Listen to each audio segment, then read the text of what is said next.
Mark Kirk represents the 10th Congressional District of Illinois, located in the suburbs north of Chicago. He was first elected in 2000 and was re-elected with 69% of the vote in 2002.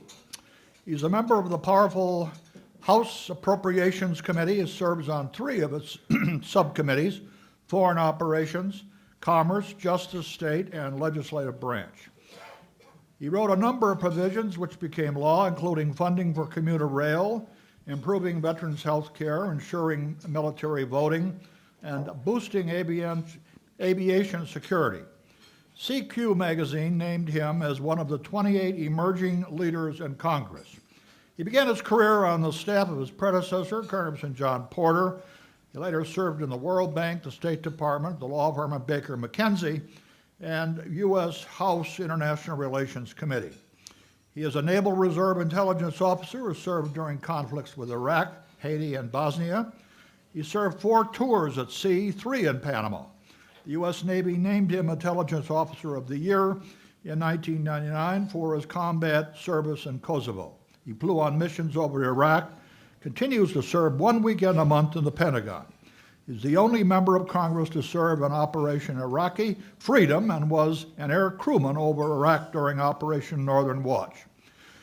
Congressman Kirk graduated from New Trier High School, attended the University of Nacional, it's all in Spanish, which I don't know, in Mexico, before earning a BA from Cornell. He holds a master's degree from the left-wing London School of Economics and a law degree from Georgetown.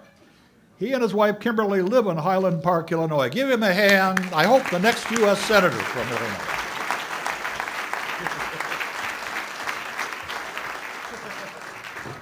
Well, thank you to the liberal Tom for that. I am a candidate for Congress, not for Senate. Let me just point that out right now. And I wanted to come talk to leave it to Mark Kirk to come to talk to the City Club about the suburbs. But I think there is a growing reality in our country that I want to talk about that should dramatically affect the work of the Congress, and I want to go through that. Many of you may agree with me that we have a very wide partisan divide in Washington that should be narrowed. And part of the reason for that partisan divide is not just personality. Part of it is the divide between urban and rural communities, between communities that select their leaders going to the Congress and reliably reelect them so they become senior and run the Congress, either from deep inner city cores or from rural areas. And yet we know most Americans are quite moderate and have a very strong attraction to practical Midwestern problem solving. Most Americans also live not in inner city cores or in rural areas. The majority of Americans live in the suburbs. In fact, in the last presidential election, 54% of all voters were suburban voters. And the domination of the country with a suburban reality is actually accelerating. So shouldn't we, if we apply moderation, problem solving, and common sense values, build an agenda that meets the needs of suburban families? For me, you might want to look at it as to how the average day begins and what problems are appropriate for the Congress to address in that day. When you wake up in the morning, if you're like me, you're blasting between WLS and WGN. You hear about the big issues: war and peace, the war on terror, the economy. Yes, we do need the national government to work on that. But for my congressman, that representative should be working for me directly. So then once you leave the national issues on the morning radio, you try to get to work. You're stuck in traffic. Is there anything appropriate there for the Congress to work on? You bet. You might drive by, especially in the exurbs, a growing set of communities where, without strong action by the government, it will be an unending series of strip malls for the entire way between your house and your work. And shouldn't the government take some action to preserve green and open space? When you're at work, you might be thinking about school or getting a scary email about safety in school. Are we making sure that there are no Jessica Lunsford problems at school? Has everyone that has been employed by the school, are they safe to put in charge of children? And when you're coming home, you might think, are the kids even safe at home? Because after 3:30, the 21st century suburban child will immediately go online. And what is happening online to that child? When you're at home, you might be worried about problems you heard at work. Was there a layoff rumored? Was there a reorganization planned? And especially in that layoff, would you lose access to health insurance? Or mom and dad right now may be in the hospital, just coming or just going. And what is the quality of care? And did the medical professionals in charge have all of the information they needed to handle a complicated medical situation in which, for example, my mom might have several things going wrong, and we have to work at them all at once? And then going to bed at night, you might think about your kids and think for the long term. 72% of Americans think it may be more difficult for my children to get into the middle class than it was for me. And when you go through that day, you begin to see a roadmap for building an entirely new political agenda for where the Congress should work.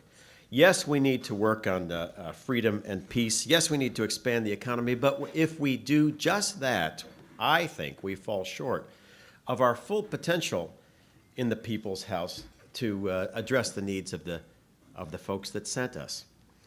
A suburban agenda also makes political sense when you think about the overall makeup of the country or the overall makeup of our state. Think about these numbers. We have 12 million people who live in Illinois. And of those 12 million, 9 million are in the Chicagoland area. 9 million. Of the 9 million in the Chicagoland area, when I call it Chicagoland, that's a misnomer because only 3.5 live in the city of Chicago. It's another 6 that are outside. And these are all the rapidly growing areas.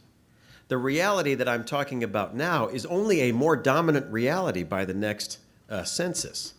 And so with half of all Illinois voters in the suburbs, shouldn't you address their needs? Well, when you ask suburban families, what do you think we should do? They quickly come up with a series of priorities that have been steady for the last decade. We want action, most importantly, on public education. We want action on health care. We want action on conservation. The suburbs are green and support that very strongly. And we want action on growing the economy in that order. And so when we look at building an agenda for doing this, we see a clear roadmap through a day and through a set of priorities that is very hard to miss. As Paul said, something that David Brooks at the New York Times has now written 2 books about. And if you miss the suburban reality, you miss a lot of what's happening in America today. Well, I have been working now on a bipartisan basis for 2 years to build a suburban agenda in the Congress. We did that first with an intensive study of where the country was going and what its priorities were. We then built a suburban agenda caucus in the Congress, now totaling over 70 members of Congress.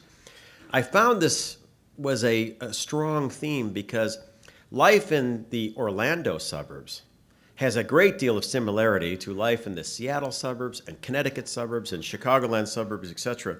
And the problems that everyone was dealing with was the same throughout.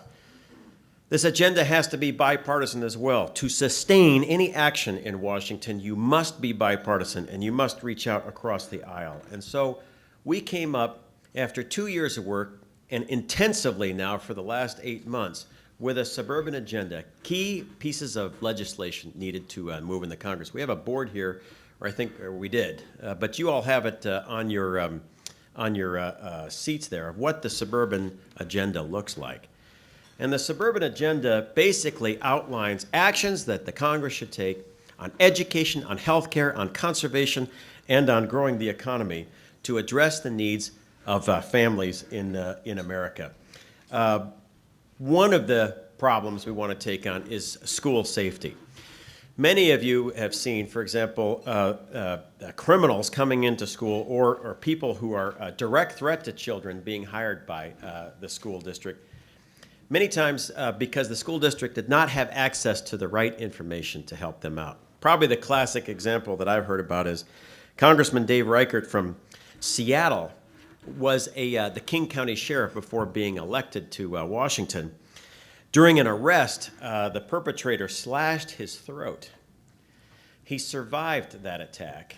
The criminal went to jail for 4 years in the Washington State Penitentiary system.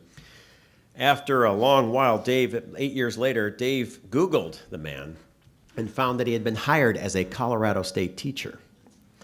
Colorado had done what every other state in the union can do, what Illinois schools can do. They had checked the state arrest record, as all Illinois schools do, but they had no access to the out-of-state arrest record. Large numbers of convicts, when they get out of jail, will switch states. In fact, when Michigan did an audit of their school system, they found 2,500 convicted felons were working in the Michigan school system directly. Well, shouldn't we change that? You know, one of the interim steps would have been for Illinois to join the National Compact of States. 25 states did band together to share criminal data. Illinois wasn't one of them. So our schools had access only to Illinois arrest records. So we put together legislation that gives every school district in the country access to the FBI database. We put that together on a bipartisan basis. Congressman Porter in Nevada and Congressman Udall of Colorado, and it was enacted into law last week. Full access for every school district in America for national data. I talked about how 72% of Americans fear it may be more difficult for their children to be in the middle class than it was for them. And the key factor that I think we rightly look at is access to college. No other step your child can take will guarantee their income more than a college education. Well, we've had some success here. You've all heard of the 529 in Illinois. They're called Bright Start education programs. In Illinois alone, parents have now invested $2 billion in Bright Start accounts. Over 130,000 kids are eligible for the proceeds of those savings. But under federal law, those accounts would disappear after 2010. To make sure that we built a coalition to back the permanent extension of college savings plans, we put together a bill called the 401 Kids Tax Savings Account Act that would build success upon success. We all know what the 401k program has done for our country, switching an entire generation to saving and investing for your whole life. Why not have 401 kids accounts so that you could save and invest from the first day your child is born? And also to improve the financial literacy of that son or daughter when they're 10, 11, 12 years old, to see those statements and the educational opportunity to be able to go over how did we do. We had a little bit in bonds, we had a little bit in stocks. Let's see what you could do to build a lifetime of savings. Well, last week the House of Representatives backed our idea for permanency, and at least now in the House we have sent out legislation to the Senate, permanent extension of 529 accounts, so that we have that opportunity for every parent in America that is in a state that has a 529 account. When you look beyond that, probably one of the chief fears in the suburbs, elsewhere, but I'm talking about the suburbs, is our average suburban family will have 7 jobs through their career. But you don't want to, in the switch, either being laid off, reorganizing, or changing jobs, to have a gap in healthcare insurance coverage. Now, we all know that under the federal COBRA law, at your own expense, you can extend your family's health insurance for 18 months. But then what? We saw 200,000 citizens in Illinois exercise their COBRA rights in 2004. 3 million Americans did in the same year. But what happens after 18 months? Could you be dropped? Under COBRA, if you're a age 65 retiree, you already have the right to continue your health insurance until you reach Medicare. Shouldn't every American have that right? And so our Health Insurance for Life Act does that. Thank you. Does that. It says that, remember, this is at your choice and at your expense, but shouldn't you be able to always have a safe and secure place for your family, regardless of what's happening in your career, if you decide to make that choice?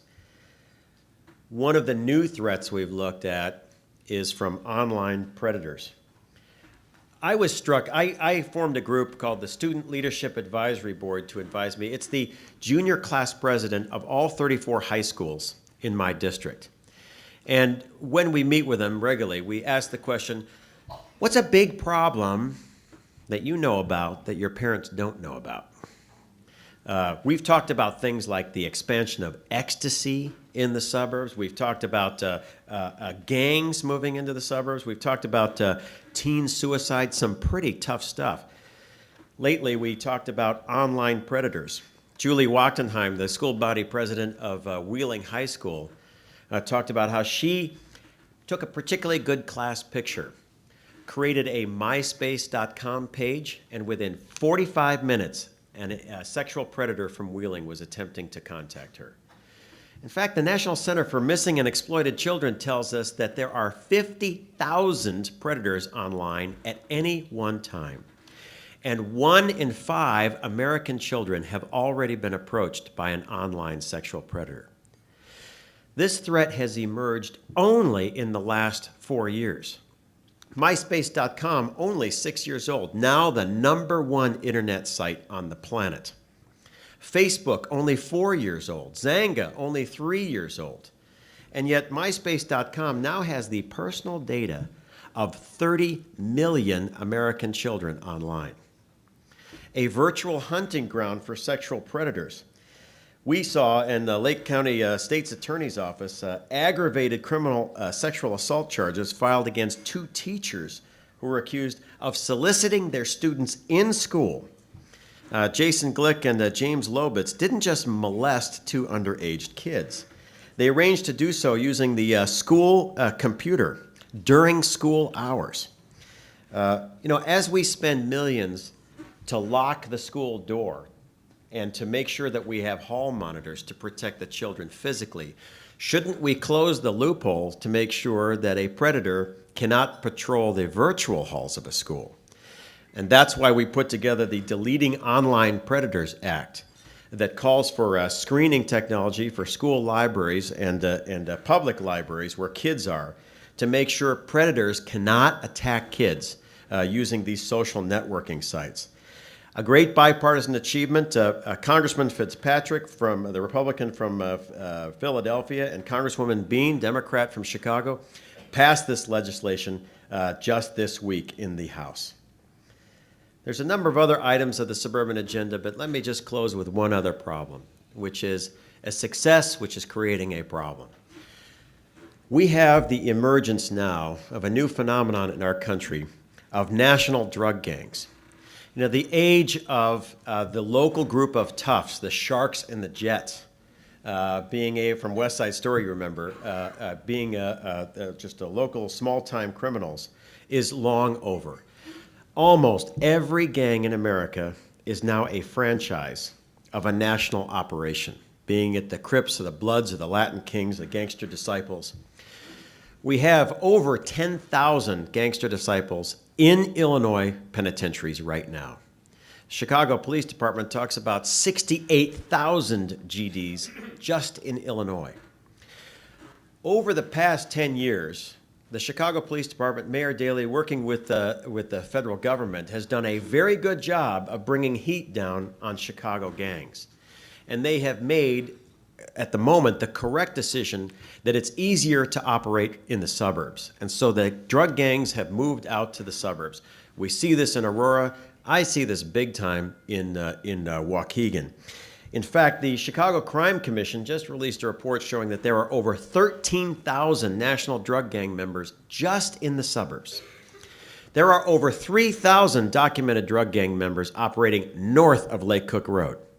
north of Lake Cook Road. And for me, I see suburban police departments are overwhelmed with this. We should be concerned about this, number one, because of the threat to kids. That the average gang shooter in Illinois is in the 7th grade. That's the person who actually shoots the weapon. And we see this all too often, for example, in my district in North Chicago and Waukegan. We have a national concern, though. We have seen consistent reports, entirely unsuccessful so far, but consistent reports of Al-Qaeda and other terrorist organizations attempting to contact the Central American-based drug gangs, especially MS-13, to use their drug contacts and conduits to get terrorists into the United States. And these gangs do not care about the United States. They only care about the color of the money that they're given. All funded with drug profits, all based on a national network. That's why we put together the Gang Elimination Act of 2006, a modest bill that simply says, Mr. Attorney General, you will put together a plan to outline a 4-year strategy to take down the top 3 drug gangs in the United States. I can already tell you MS-13 is one of them, and the GDs are probably another. It should be a national goal of the United States, and the particular help is to suburban police departments that are overwhelmed when you see gang members who have better communications, higher caliber weapons, and deeper organization than we do. I was on a gang raid in Waukegan a couple of months ago, and it looked like the local tough at first. Went in the door and saw he had an automatic pistol with the serial number sawed off in between the mattress. He had another 44 Magnum sitting on the table next to his bed. Poetically, he had a pet python next to his bed. And Governor Blagojevich would like the fact that his video game was San Andreas auto theft. At this point, everything looked pretty normal until I saw his stash of ID cards. He had obviously an international network working for him because he had driver's licenses from 3 American states and 4 Mexican states. And only an international network could put together that ability to seamlessly transit between the 2 countries and switch identities. For me, when you add it all up, making sure that schools are safe, making sure that you can continue health care, and by the way, we just passed a health IT bill that gives access to Americans to fully electronic medical records. When you make sure that you pass legislation I haven't even talked about protecting green and open space. Finally, when you have legislation that boosts the college savings and improves the financial literacy of Americans. You have the suburban agenda coming together. Common sense, practical legislation needed to meet the needs of the majority of Americans who live in the suburbs that, in my view, on a bipartisan basis, we should embrace and pass in Washington. Anyway, thank you for listening. Yeah.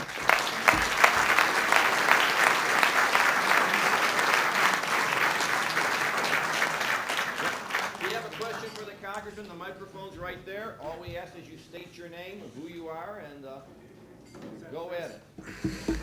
Don't all jump up at one time. Walk to the back. 10 feet.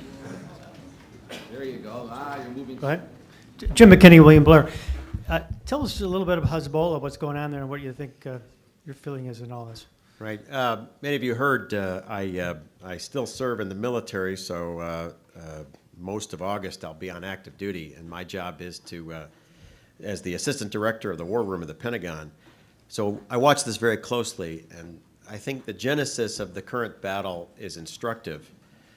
When you saw the Hamas, which is largely based in the Gaza Strip, seize an Israeli soldier, I think Hamas was surprised at the reaction of the Israeli government, how strong it was and how much attention Israel paid to it. I think in Tehran, the sponsors of Hezbollah, they saw a unique opportunity.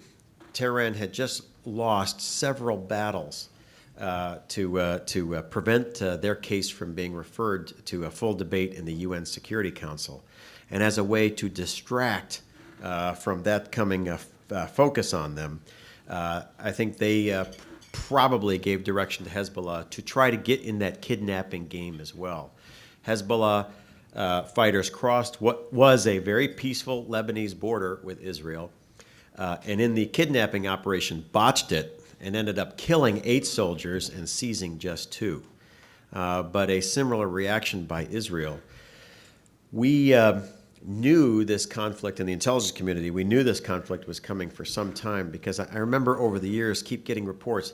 Hezbollah got 1,000 Katyushas delivered from Iran, then 3,000, then 5,000. Remember 2 years ago, we looked at Hezbollah going over 10,000 rockets delivered from Iran. All in this little microstate south of the Litani River, funded entirely by the MOIS, which is the intelligence service of Iran. Once the conflict began, you saw a shelling of Israeli cities. And I just don't see how any government can put up with that, a constant shelling of the cities. There's a tragedy, too, for Lebanon, because Lebanon did not declare war on Israel. Just a political party within Lebanon was able to declare war. How many political parties do you know that are able to have their own anti-shipping cruise missiles delivered from Iran? And so my hope is over time, we don't left the heat and we let Hezbollah be defeated militarily. As Hezbollah is defeated militarily, the United States needs to support the government of Lebanon, moving its military and its authority into southern Lebanon. I think our policy should be guided by one common sense principle. Shouldn't the Lebanese government govern Lebanon? And how we can have that happen should be the principal goal of our policy. Margaret Odell, the Joyce Foundation. Congressman, you've shown really tremendous leadership on the cleanup of Waukegan Harbor, which you didn't even mention. But that would have the potential to unleash a lot of economic development in that area. And I'm just wondering what you think it's going to take to see that through. Couple things on that. I broke from my, a lot of you know I'm pretty much Mr. Independent in the delegation here. I broke from my party early on to back the O'Hare expansion because I thought it was the #1 economic development program of Illinois.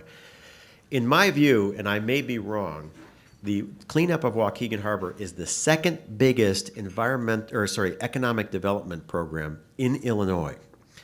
This $32 million cleanup of the PCBs in the harbor unlocks 1,600 acres of lakefront property for redevelopment.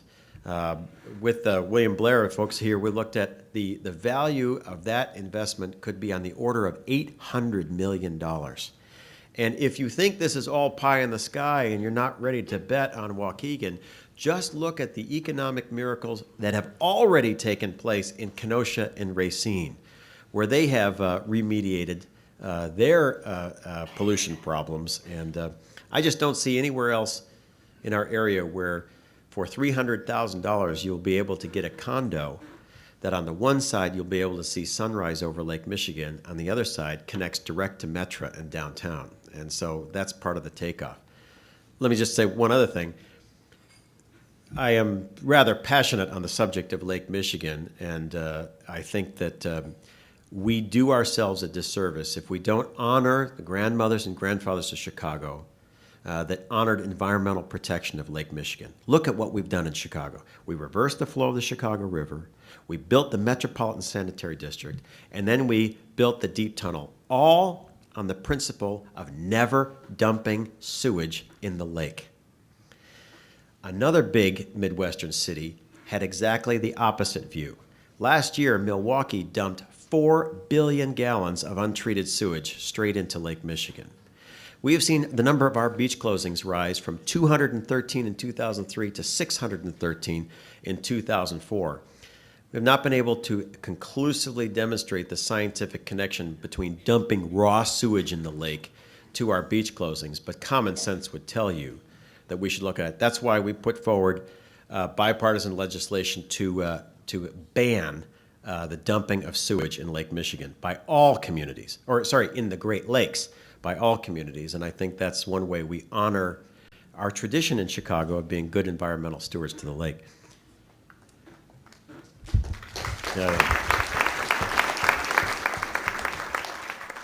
Ellie Wilder, a City Club member.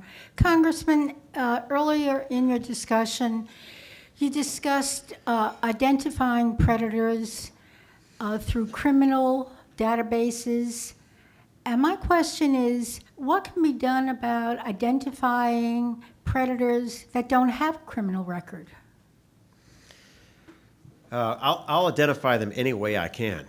I will say that the message that I got from my junior class presidents was that because MySpace.com, the whole phenomenon of internet predators was not part of mom and dad's growing up. They just don't even know this phenomenon is happening.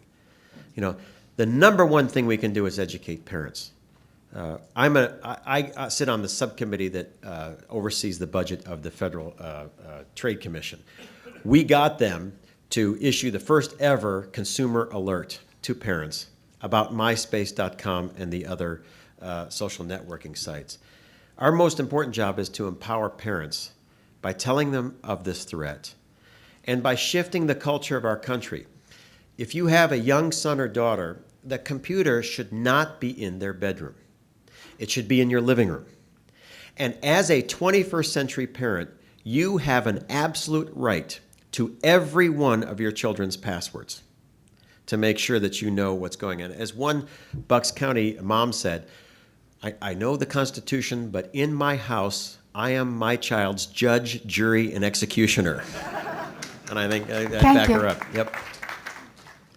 Thank you. Good afternoon, Congressman. I was just curious if you could provide some comments on an issue that cuts across a couple of the areas that you certainly are a real champion of, and that's gun violence. Clearly, that's an issue with regard to the gangs. They wouldn't be as lethal if they didn't have the incredible access to firearms that they have in this country. It also relates to school safety, even to the health insurance issue, because it helps to drive up the costs. So I'd love your thoughts on where you see the potential for making some advances on that. Thank you. My stepmom is a Winnetka school teacher. She actually ran the union for a while, and if you grew up in our area, you remember the Lori Dan attack on the Winnetka school system. And I think there are a number of practical things that we should do. I'm for the assault weapons ban. I want to make sure that we have safety locks, triggers. They do. In fact, just the other day we considered a bill that said that the bill, I think was drafted by the NRA, said that we would prohibit law enforcement in a disaster zone from confiscating the guns of people in that zone. I was the only Republican in the Congress to vote against that because I remember the stories of especially suburban New Orleans police departments who saw the big drug gangs with all of their guns coming in to loot their towns. And if an elected sheriff says we need to disarm this drug gang that's moved into the town, federal law should not prevent that decision. If the local group of the Bloods or Crips try to move into the Seattle Superdome and try to run it as a big gang recruiting area, I would like us to be able to disarm that group. I was alone in my conference from doing that, but I think it was a common sense decision to make. Yeah, thank you. Good afternoon. Congressman, I applaud you on your focus on the suburban agenda. The question I have is, can you elaborate briefly on, if any, what is the access or how is the suburban agenda improving access to substance abuse treatment, towards prevention, improving access to care, giving individuals immediate access to care for both substance abuse treatment as well as health care? Right. I think number one on health care, the suburban agenda says if you currently have health insurance, you should be able to continue it under COBRA for life. Number two, on health information technology, the suburban agenda says that we should establish federal standards so that everybody has a fully electronic medical record. By the way, why is it that Senator Clinton and Speaker Gingrich both are so passionate about fully electronic medical records? And the answer is, look at what happened in the Veterans Administration. Our 20 million veterans already have fully electronic medical records, and it's been shown to reduce medical errors by 80%. As long as you have the full privacy protections and sign off, your entire medical record follows you between specialist and specialist so that they see the complete picture, and the chance of making an error is dramatically reduced. But there was another more practical advantage of fully electronic medical records. When Katrina hit New Orleans, it wiped out many of the civilian records rooms for people who lost their medical histories. But every veteran in New Orleans, their data was migrated out of New Orleans days before the hurricane hit.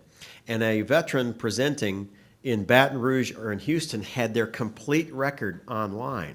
Shouldn't every American have that?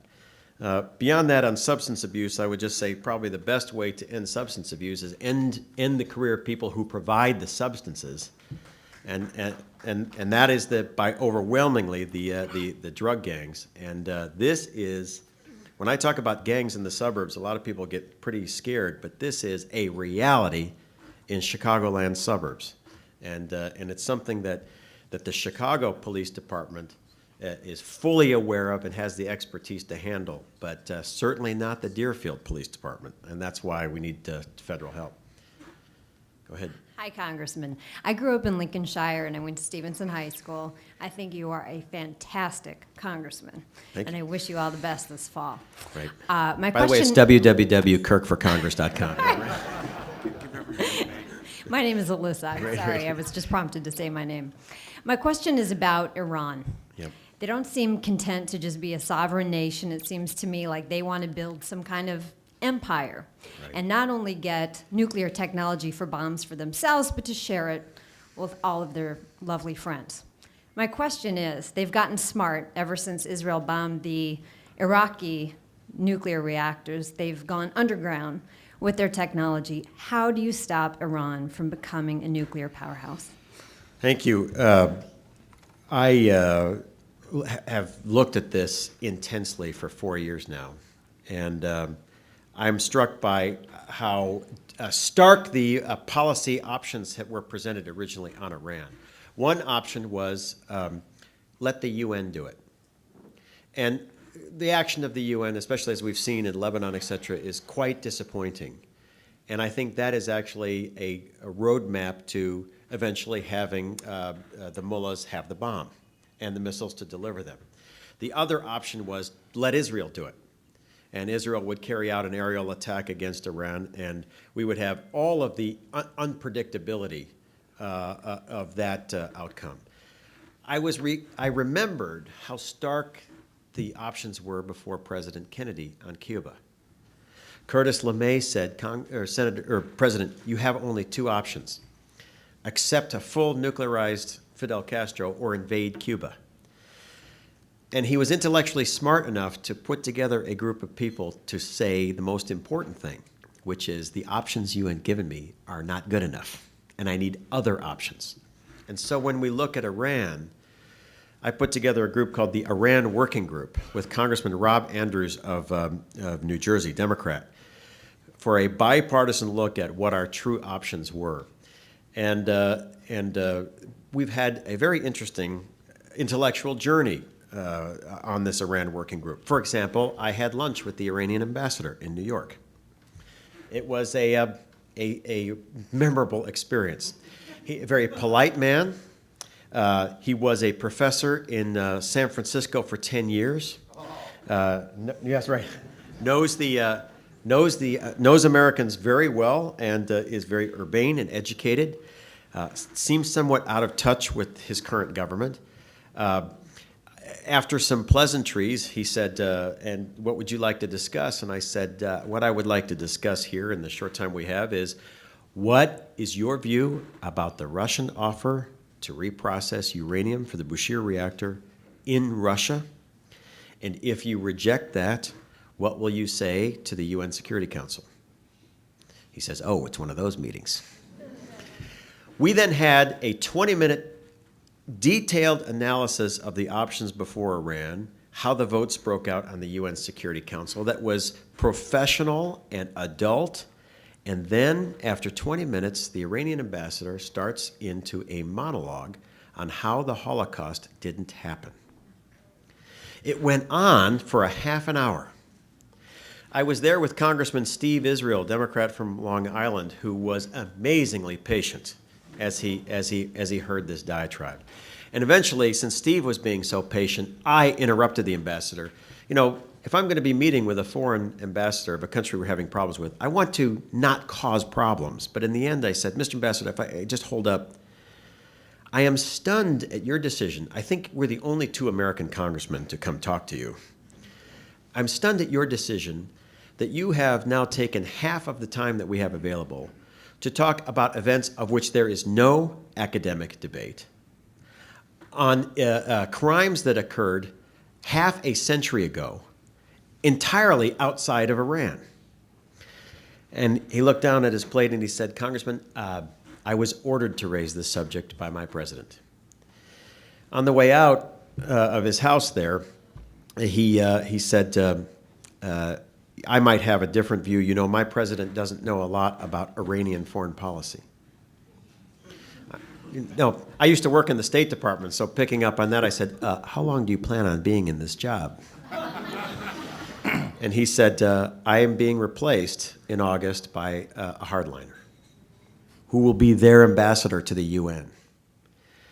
I get very worried when I see President Ahmadinejad say that one Holocaust is not enough, and that the 21st century should see a loss of another 6 million Jews. And so for me, it's to do a detailed analysis of our options. And I will say the one option that I've looked at more than any other is to pit our greatest strength against their greatest weakness.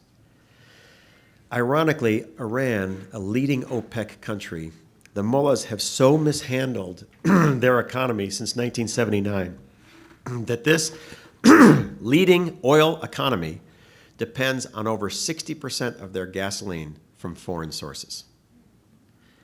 In fact, President Ahmadinejad, when he was mayor of Tehran, regularly debated gasoline rationing in this OPEC nation.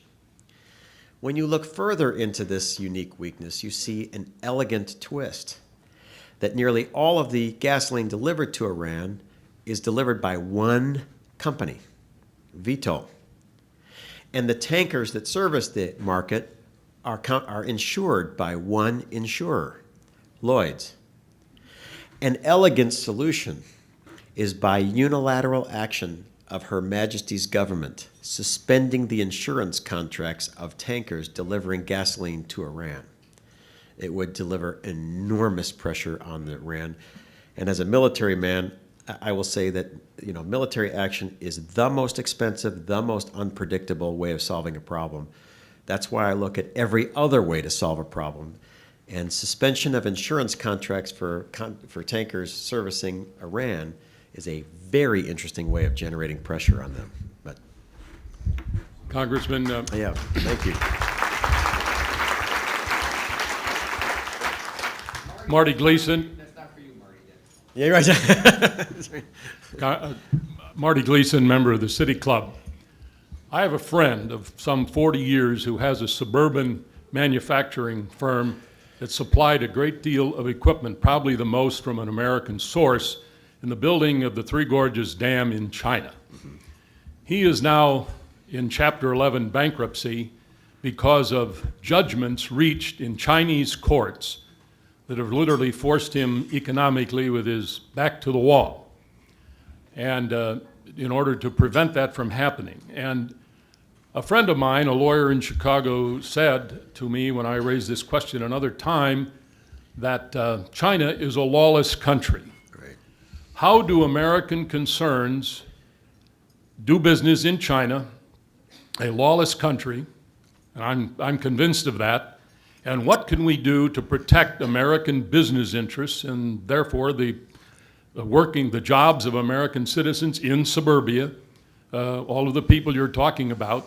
How do we accomplish that, and what do we need to change in reference our relations with China? Thank you. I worked intensely on China, but let me just tell one quick story. I was talking to the Chinese, this is 15 years ago, and they said, we have invented a new male contraceptive. And that was interesting. I hadn't heard about that before in the medical field. We said, how's it doing? And they said, 100% successful, except we have a couple of technical problems. I said, what's that? He says, well, it's made from cottonseed oil. It's called gossypol. But the first 3 men who took it died. But they are no longer conceiving. And it gives you a sense of just the enormous cultural gap that we have with China. That all being said, something is shifting in the globe today. And the biggest shift is the rise of China. And the shift is having a huge impact on Chicagoland in general. When you look at some of our largest employers, their companies aren't just interested in China. The entire corporate structure depends on success in China. When I was at United Airlines the other day, said, what are your top 3 federal priorities? And I thought they'd say bankruptcy court and fuel costs and O'Hare. They said the future of this company is China, China, and China.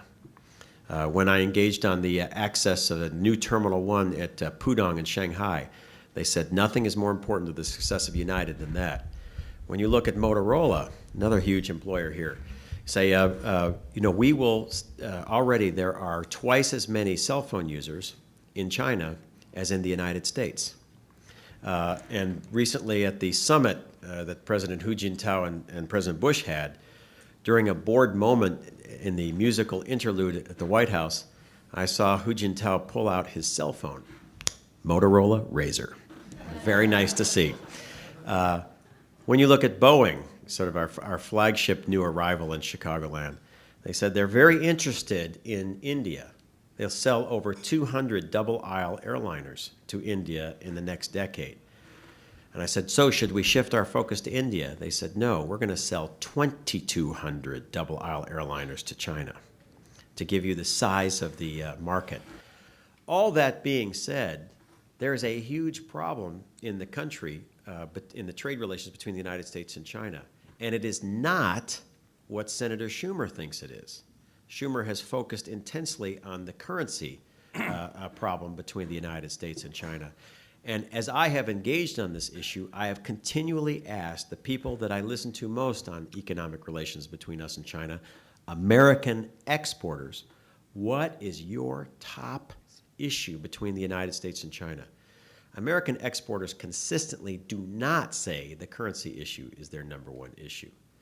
It's intellectual property, the stealing of U.S. Patents and other intellectual property, which happens comprehensively in China. We have we don't have to start from square one in China because the central government of China promises they will protect intellectual property. And the people in Shanghai actually mean it because they know they cannot become an international center of services and finance without protecting intellectual property. They know they can't get there. The problem is that the more I look at China, the more I see it is, one Chinese phrase that I hear often is, the mountains are so high and the emperor is so far away, which is a way of saying each province governs itself. I used to practice law at Baker & McKenzie and deal with our China practice, one of the most profitable for the firm. But we would see the Supreme Court of China issue a total set of opinions for the entire year of 50 pages, trying to govern an economy of over $1 trillion. There is no comprehensive rule of law in China whatsoever. It is one governor, one decision throughout the whole place. And if you're out in Western China in Gansu province, and some factory is ripping off your intellectual property, and they employ 1,000 people, there is no way you're going to be able to close down that factory because the governor of Gansu doesn't have to listen to anybody else. It is a huge problem for the United States, an enormous problem for the United States, and one that my way of fixing it is first, let's move the ripping off of intellectual property to the top of the U.S.-China trade agenda. And then even though just about everybody's eyes glaze over the moment you mention intellectual property, this is the issue for U.S. exporters in the area. And so you have to put the President of the United States and the Secretary of State behind this issue to fix it. One small fix that I want to move in the Congress is for every American company who sees ripped off intellectual property coming into the United States, we should treat that like drug paraphernalia that the DEA has authority to do. They can seize all of the proceeds of a criminal operation with illegal activity and then monetize it. So you can seize the cars, the computers, if there's any real estate, and fund other agents and other prosecutions. I'd like to do that for intellectual property. If it's ripped off Chinese intellectual property and it comes in the United States, you get to seize the whole supply chain, monetize it, and go pay for more agents to go after more counterfeit goods. So. To close, the cordial and delightful Mr. Berkowitz, you got 12 seconds for your commercial, and you have 30 seconds for your question. Jeff Berkowitz, host and producer of Public Affairs, airing every Monday night at 8:30 p.m. on Cable Channel 21 throughout the city of Chicago. Tonight's show, 8th Congressional District Republican nominee Dave McSweeney and third-party independent candidate Bill Scher. How's that? Very good. Usually you're balanced and fair. Go ahead. Fair and balanced. The white line down the middle of the road, like my mentor, Paul Green. Congressman Kirk, just a quick, see if you have some advice for our ally, the U.S. ally, Israel, in terms of handling Hezbollah. It appears that they have two problems, as perhaps everybody would know, but let me just articulate it very quickly. 30 seconds, Jeffrey. The Israelis apparently try not to kill civilians, but terrorists, but sometimes, as in Ghana, that doesn't work. The Hezbollah try to kill civilians, but they're not very good at it for a variety of reasons. So the tally is rather lopsided. World opinion is turning against Israel on that issue. Two, they say they want to wipe out Hezbollah, but they're doing it by air. Most military people say you can't do it without a land incursion, going one by one, looking for rockets, looking for Hezbollah. So it looks like they've lost this recent battle in the last month. Do you agree? And if so, do you have some advice for Israel? I don't agree, because the battle shouldn't be over. There will be no peace unless there's no Hezbollah. And so that should be and so then how do you bring that about? And I think, number one, you try to weaken them in their military center of gravity, which is the Ben Jabal complex, their headquartered complex. And number two, over the long run, things are moving forward to this not United Nations peacekeeping force, but NATO peacekeeping force. And that is to build success upon success from Bosnia. In Bosnia, we had a very expensive UN peacekeeping force. And all they did at great expense between 1993 and 1995 was catalog the slaughter and did nothing. Finally, the international community put a peacekeeping army in that had robust rules of engagement, i.e. the ability to shoot at someone who was shooting at civilians, and the war ended. The thinking about Lebanon is that a NATO peacekeeping force should move in. By the way, when we say NATO, that excludes the United States and Britain. A NATO peacekeeping force that moves into southern Lebanon. The active thinking last I left the five-sided building was it would be a half French, half Turkish force with U.S. air cover that would then occupy southern Lebanon and arrange for the demilitarization of that area, followed by a handover of that terrain to the Lebanese army. If there is the outline of a solution, that is it. And that will require some U.S. support.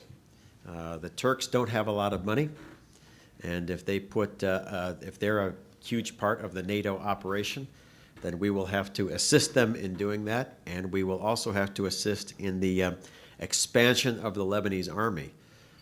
To go back to what I said before, to the common sense outcome that the Lebanese government actually gets to govern Lebanon. Anyway, thank you all for listening.